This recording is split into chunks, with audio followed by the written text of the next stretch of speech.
শরীয়তপুরের জাজিরায় পদ্মায় ভাঙন ঠেকাতে জিও ব্যাগ ফেলা হলেও আতঙ্ক কাটেনি স্থানীয়দের। এখনও খোলা আকাশের নিচে বসবাস করছেন বেশ কয়েকটি পরিবার। এ নিয়ে আরও জানাতে যুক্ত হচ্ছেন সহকর্মী মিরাজ শিকদার। আমরা মিরাজের সাথে এখন একটু যুক্ত হতে চাই।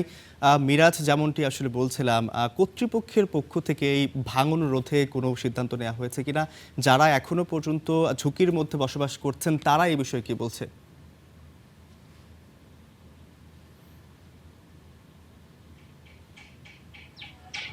জি রূপ, আপনি যেমনটা বলছিলেন, আমরা কিন্তু এই মুহূর্তে অবস্থান করছি সেই পদ্মার ভাঙন কবলিত জাজিরা উপজেলার কাথুরিয়া গ্রামটিতে।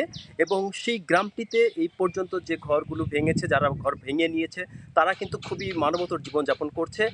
তাদের যেই ঘরগুলো পুনরায় ওঠানোর মতো খরচ কিন্তু তাদের এখনো পর্যন্ত সরকারের কাছ থেকে কিন্তু পাওয়া যায়নি, এমনটাই আসলে আমরা জানতে পেরেছি।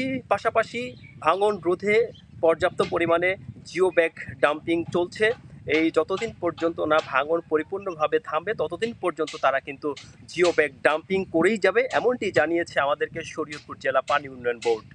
অপরদিকে যে যারা ঘর তুলতে পারেনি তাদের জীবনযাত্রার কথা যদি আমি একটু বলি, তারা কিন্তু এখন পাকের ঘরে, বিশেষ করে পাকের ঘরে তারা কিন্তু যে তাদের যে গবাদি পশুগুলো আছে সেগুলোর সাথে একই সাথে তারা বসবাস করছে, আমরা এমনটাই দেখতে পাচ্ছি।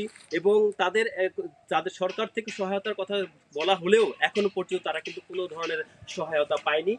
তাদেরকে বলা হয়েছে যে ব্যাংক অ্যাকাউন্ট ওপেন খোলার জন্য, তারা কিন্তু প্রত্যেকেই পরিবারগুলো ব্যাংক অ্যাকাউন্ট খুলেছে, এরপরও কিন্তু তাদের সেই যে ক্ষতিপূরণ, আর্থিক ক্ষতিপূরণ, সেটা কিন্তু এখনো তারা পায়নি। এই জন্য তারা কিন্তু হতাশার মধ্যে আছে। এবং কিছু পরিবার কিন্তু তাদের যে আত্মীয় স্বজন রয়েছে তাদের বাড়িতে গিয়ে আশ্রয় নিয়েছে।